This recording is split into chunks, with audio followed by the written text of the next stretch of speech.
Bonjour. Alors aujourd'hui, on va analyser ensemble pourquoi je ne crée pas de slides à la maison. Enfin, quels sont les différents problèmes que l'on peut rencontrer à créer des slides. Et vous avez peut-être cette problématique de votre côté alors que vous savez faire ça au travail. Donc bien sûr, les slides, on parle de ces pages de présentation qui sont rassemblées dans un document au format souvent PowerPoint, hein, c'est l'outil majeur, qui sont très pratiques pour parler d'un sujet. En général, elles comprennent donc les idées clés. Alors d'ailleurs, je ne sais pas si on dit un slide ou une slide, mais elles comprennent des idées clés pour des données à présenter. Alors ça peut être ce qu'on appelle des bullet points, hein, des listes à puces, pour ensuite déclencher des phrases que l'on souhaite faire passer, des messages que l'on souhaite passer à son audience. Donc là, je vous apprends rien ici, je pense. Donc comme je travaille en conseil en management dans une banque, autant dire que des slides pour faire des présentations, des supports, j'en fais très régulièrement et de long en large en travers avec différents templates, des visuels, des graphiques, etc., des colonnes, des lignes, enfin je vous passe tous les détails. Et du coup on pourrait se dire, il y a qu'à, pour faire une présentation ou une vidéo comme je suis en train de faire aujourd'hui, il y a simplement qu'à faire le même système et partager mon écran et au lieu de faire une présentation à mes collègues, faire une présentation à vous. Et du coup, pourquoi je n'arrive pas à faire ça en plus bien sûr, on ne peut pas faire ça en dehors pendant les heures de travail. Donc l'idée, ça serait de faire ça à la maison. Et on peut se poser la question pourquoi, quels sont les blocages qui font que ce n'est pas fait aussi régulièrement chez soi que dans un contexte professionnel. Donc ça, c'est quand même une question, grande ou petite, en fonction de votre problème et de l'organisation que l'on peut avoir. Donc en fait, on peut se dire que pourquoi on peut se poser cette question, c'est parce que si on est à l'aise avec la création de slides et un consultant en crée beaucoup au quotidien, on pourrait se dire que voilà, ça pourrait être une pratique. Autant on a des tâches assez variées, mais si on aime se créer des routines, on pourrait se dire tiens, tous les jours je vais me créer un slide sur un sujet ou des slides, une présentation, et comme ça je vais dire ça, je vais partager ça, et comme ça accumuler au quotidien on va dire un catalogue de savoir qui peut après être repartagé avec tout le monde. Donc on peut se poser la question pourquoi ne pas intégrer une routine de création de slides dans son quotidien? Alors le premier problème, déjà à la maison, on peut ne pas avoir PowerPoint.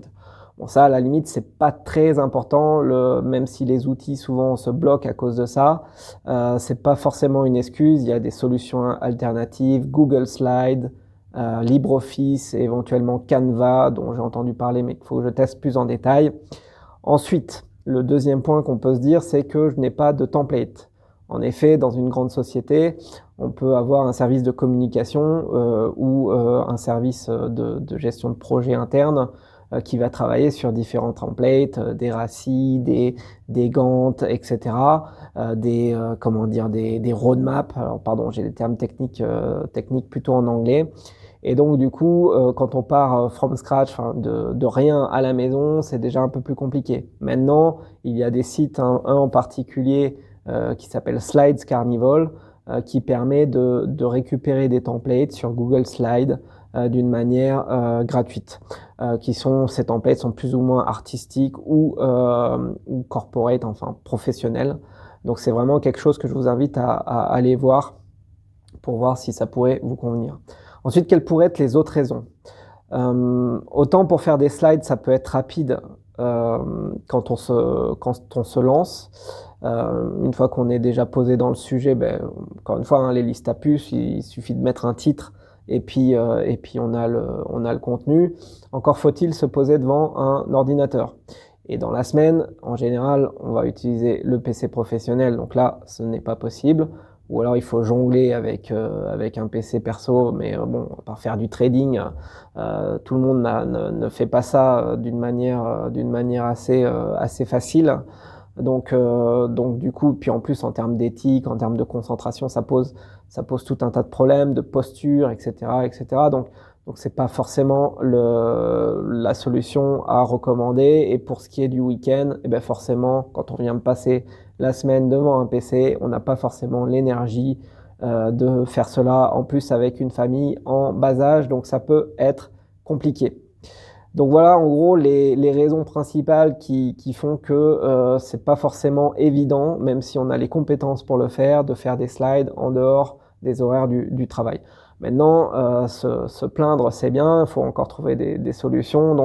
Donc une fois que l'on a mis ça, la solution, c'est de trouver un process ou d'essayer de se faciliter la tâche pour avoir une création de slide qui viendrait dans un bon créneau, dans un bon moment et qui serait liée à autre chose, par exemple une recherche sur un sujet sur un PC et au lieu de faire juste une note dans un outil de prise de notes type Notion ou Evernote, de travailler sur des slides et de bien les organiser. Encore une fois, quand on fait ça au quotidien, on voit que une fois qu'on commence à en faire, on peut les réutiliser d'un projet à un autre, d'une présentation à une autre. Donc c'est vraiment très très pratique pour ressortir le texte qu'on avait en tête et qu'on a donné à une première audience pour faire des webinaires, etc., etc.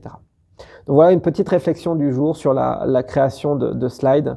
J'aimerais bien savoir vos difficultés dans ce domaine, si vous en avez. N'hésitez pas à me l'indiquer en commentaire ci-dessous, pardon.